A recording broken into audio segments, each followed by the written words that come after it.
வணக்கம் நண்பர்களே. இன்னைக்கு இந்த வீடியோவில் சித்ரா பௌர்ணமி பார்த்தீங்கன்னு வச்சுக்கோங்களேன் வரப்போகுது. அந்த சித்ரா பௌர்ணமியுடைய பலன்களை தான் இந்த வீடியோவில் பார்க்க போகிறோம். So welcome back to the channel நண்பர்களே.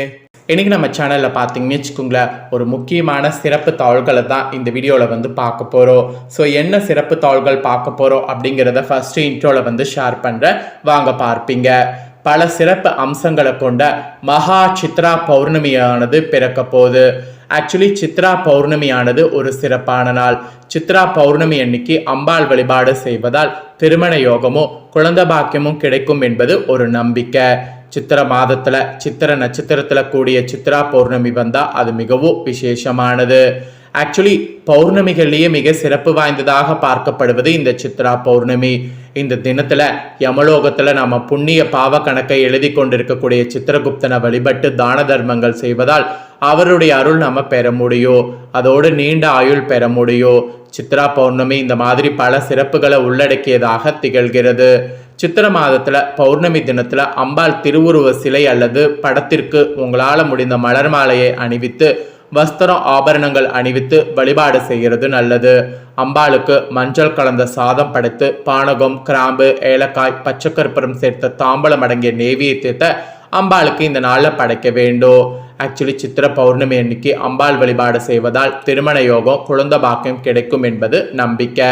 சித்திர மாதத்துல சித்திர நட்சத்திரத்தோடு கூடிய சித்ரா பௌர்ணமி வந்தா மிகவும் விசேஷமானது. இப்போ ஏன் இந்த சிறப்பை உங்கள்கிட்ட சொல்லிட்டு இருக்கிறேன்னு கேட்குறீங்களா? சித்ரா பௌர்ணமியானது வருதுங்க. சித்ரா பௌர்ணமி என்னைக்கு வருதுன்னா மே 1 அன்னைக்கு வர இருக்கு. அன்னைக்கு தமிழ் மாதம் சித்திரையுடைய 18ஆம் நாள். இந்த டைம் கிழமை வெள்ளிக்கிழமை அன்னைக்கு இந்த சித்ரா பௌர்ணமி வந்திருக்கு. அதனால இது இன்னும் சிறப்பு அம்சங்களை கொண்டிருக்கு. இப்பேற்பட்ட சித்ரா பௌர்ணமியை நீங்க மிஸ் பண்ணக்கூடாது. இந்த சித்ரா பௌர்ணமி அன்னைக்கு வாழ்க்கையில மாற்றம் ஏற்பட உங்க ராசிக்காரங்க செல்ல வேண்டிய கோவில் பத்தி உங்களுக்கு சொல்ல போற.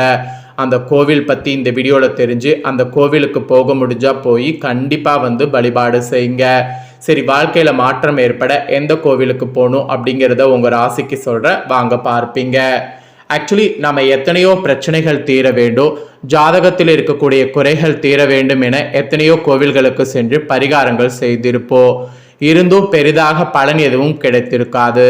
இப்படி பரிகாரம் செய்வதோடு நம்மளுடைய ராசிக்கு ஏற்ற கோவில் எது என்பதை தெரிந்து கொண்டு அந்த கோவிலுக்கு இந்த ஸ்பெஷல் நாளில் சென்று ஒரே ஒரு முறை வழிபட்டு வந்தால் வாழ்க்கையில மாற்றத்தை ஏற்படுத்தும். அப்படி உங்க ராசிக்காரங்க எந்த கோவிலுக்கு சென்று வழிபட்டால் உங்களுடைய வாழ்க்கையில நல்ல மாற்றமும் முன்னேற்றமும் ஏற்படும் என்பதை தான் இந்த வீடியோல சொல்ல போறேன். ஸோ ரிஷப ராசிக்காரங்க அதை இந்த வீடியோல தெரிஞ்சு பயன்பெறுங்க. வாழ்க்கையில மாற்றம் ஏற்றம் ஏற்பட வேண்டும் என நினைக்காதவர்கள் இருக்கவே முடியாது. ஆனா பலருக்கும் எவ்வளவு முயற்சி செய்து கடுமையாக உழைத்தாலும் வாழ்க்கை ஒரே மாதிரி தான் சென்று கொண்டிருக்கோ. மாற்றம் என்பதே முன்னேற்றம் என்பதே ஏற்படாம இருக்கோ. நம்மளுடைய வாழ்க்கை இப்படியே போய்விடுமோ, நம்ம முன்னேறவே முடியாதோ, கடைசி வரை நம்ம கஷ்டப்பட்டு கொண்டுதான் இருக்க வேண்டுமோ என கிளம்புபவர்கள் கண்டிப்பா உங்க ராசிக்குரிய கோவிலுக்கு சென்று வந்தால் இந்த நாள்ல மாற்றம் என்பது நிச்சயம் ஏற்படும். அதனாலதான் இந்த மாற்றத்துக்காக இந்த கோவிலுக்கு போங்கங்கிறத சொல்ற. ஆக்சுவலி ஒவ்வொரு ராசி நட்சத்திரத்துக்கும் ஒவ்வொரு கிரகம் தெய்வம் நன்மை தருவதாக இருக்கும். அதே போல் ஒவ்வொரு ராசிக்கும் ஏதாவது ஒரு கிரகம் பகை கிரகமாக இருக்கும். இந்த பகை கிரகங்களும் பாவ கிரகங்களும் முக்கியமான கட்டங்கள்ல இருந்தா அது பலவிதமான பிரச்சனைகளை நாம வாழ்க்கையில சந்திக்க வேண்டியதா இருக்கும். நம்மளுடைய முயற்சிகள் கூட அனைத்தும் தடைப்படும். ஆனா இந்த பகை கிரகங்களை வலிமையிலக்க செய்யக்கூடிய தெய்வங்கள் அருள்பளிக்கக்கூடிய கோவிலுக்கு சென்று இந்த சித்ரா பௌர்ணமியில வழிபட்டு வந்தால் உங்க ராசிக்கு அது அப்படியே மாறி நன்மையானது நடக்கும். இந்த கோவிலுக்கு நான் சொல்ற மாதிரி நீங்க போயிட்டு வந்தீங்கன்னா ரொம்ப ரொம்ப நல்லது. இந்த கோவிலுக்கு இந்த நாள்ல எந்த நேரத்துல வேண்டுமானாலும் செல்லலாம். நீங்க போகிறதுக்கு இந்த நாள் முழுக்கவே உகந்த நாள் தான். இந்த நாள்ல நீங்க போய் என்ன பண்ணுன்னா அங்க இருக்கக்கூடிய தெய்வத்தை வழிபாடு செய்வது சிறப்பு. அதோடு அந்த கோவில்ல ஒரே ஒரு முறை சென்று உங்க பேர்ல அர்ச்சனை ஒன்று செய்து மனதார வழிபட்டு வாருங்க. அதோடு குறைந்தபட்சம் 1 மணி நேரமாவது கோவில்ல இருந்து விட்டு வாருங்க. ஏன்னா கோவிலில் 1 மணி நேரம் இருக்கிறது ரொம்ப வாழ்க்கையில் பலவிதமான மாற்றங்களை ஏற்படும். அதோடு முன்னேற்றத்திற்கான வழிகள் ஏற்படும். அதெல்லாம் நீங்கள் கண்கூட காண முடியும். சரி, இவ்வளோ நேரம் இவ்வளோ டீட்டெயிலாக சொன்னல, இப்போ உங்கள் ராசிக்கு இந்த கோவிலுக்கு செல்ல வேண்டுங்கிறத இப்போ சொல்கிறேன். அதை தெளிவாக நோட் பண்ணிக்கோங்க. ஸோ ரிஷப ராசிக்காரங்க நீங்கள் போக வேண்டிய கோவில் ராமேஸ்வரத்தில் இருக்கக்கூடிய ராமநாத சுவாமி கோவிலுங்க. உங்களுக்கு இந்த நாளில் கண்டிப்பாக போக முடியும் அப்படிங்கிற மாதிரி ஒரு இது இருந்ததுன்னா கண்டிப்பாக மிஸ் பண்ணாமல் போங்க. ஒரு முறை போய் பாருங்க, வாழ்க்கையில் ஏற்படக்கூடிய மாற்றத்தை நீங்களே உணருவீங்க. ராமேஸ்வரத்தில் இருக்கக்கூடிய ராமநாத சுவாமி கோவில், இந்த கோவிலுக்கு போய் இந்த கோவிலில் இருக்கக்கூடிய அந்த கடற்கரையில் குளிச்சுட்டு தீர்த்தத்தில் குளிச்சுட்டு சுவாமியை வணங்கி பாருங்க. அடுத்த ஒரு வருடத்துக்குள்ளே நீங்கள் என்ன நினச்சிங்களோ அது உங்களுக்கு நிறைவேறும். ஸோ இதுதான் உங்களுக்கு செல்ல வேண்டிய கோவில். இது கட்டாயம் கிடையாது, ஆனால் போனால் நல்லது, வாழ்க்கை மாறும். அதனால் வாழ்க்கை மாறணும்னு நினைக்கக்கூடிய ரிஷப ராசிக்காரங்க இந்த சித்ரா பௌர்ணமியில் ஒரு முறை இதை ட்ரை பண்ணி பாருங்க. சரி, இப்போ நெக்ஸ்ட் உங்கள் ராசிக்கு சித்ரா பௌர்ணமி பலன்களை பார்க்கலாம். ஸோ என்ன பலன்கள் கிடைக்கும் அப்படிங்கிறத இப்போ நான் உங்களுக்கு தெளிவாக ஷேர் பண்ணுறேன். பலன்களை தெளிவாக தெரிஞ்சுக்குங்க. மேச ராசிக்குள்ளே சூரியன் நுழையக்கூடிய மாதம் தான் சித்திர மாதமாகும். சூரியன் உச்சத்தில் இருக்கக்கூடிய இந்த மாதத்தில் நிறைய சிறப்புகள் இருக்குது. இந்த மாதத்தை சைத்ரா என்றோ சைத்திர விஷா என்றோ போற்றுவாங்க. சித்திரை முதல் தேதியில் ஸ்ரீரங்கத்தில் இன்றும் பஞ்சாங்க படிக்கக்கூடிய நிகழ்ச்சி நடைபெறும். இதில் என்ன ஒரு ஸ்பெஷல்னா, மகாவிஷ்ணுவுடைய தச அவதாரங்களில் பல அவதாரங்களுக்கு இடம் கொடுக்கக்கூடிய பெருமை சித்திரைக்கு இருக்குது.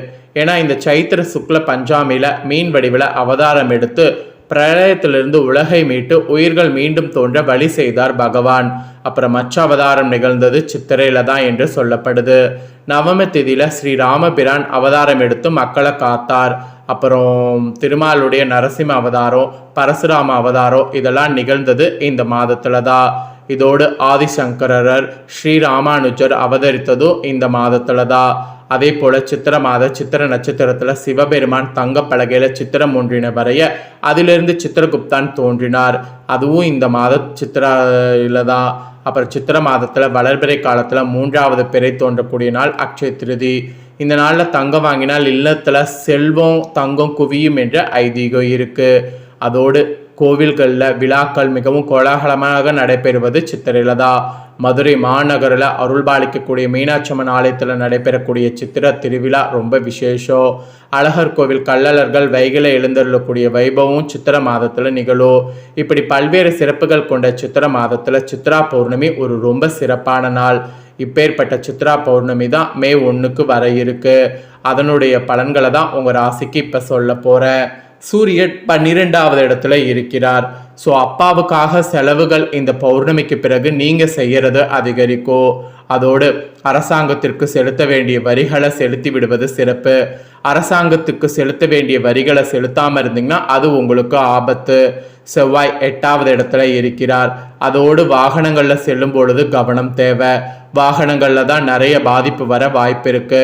அப்புறம் மே 19ஆம் தேதிக்கு பின்னர் பிதுருஜித சொத்துக்கள்ல இருந்து பங்கு கிடைக்கும். அது மட்டும் இல்லாமல் புதன் 11வது இடத்துல இருக்கிறார். தரகு கமிஷன் வியாபாரம் செய்யக்கூடிய உங்கள் ராசிக்காரங்களுக்கு லாபமானது இனி அதிகரிக்கும். அப்புறம் மே 26க்கு தேதிக்கு பின்னர் ஷேர் மார்க்கெட்டில் முதலீடுகள் செய்கிறத தவிர்க்கணும்.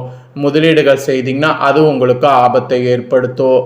குரு உங்கள் ராசிக்கு 6வது இடத்துல இருக்கிறார். அது குழந்தைகளுக்கு மருத்துவ செலவுகள் ஏற்படும். அதோடு பணம் கொடுக்கல் வாங்கலாம் நீங்கள் சிரமம் உண்டாகுங்கிறதுனால அதில் ரொம்ப கவனமாக இருக்க வேண்டும்.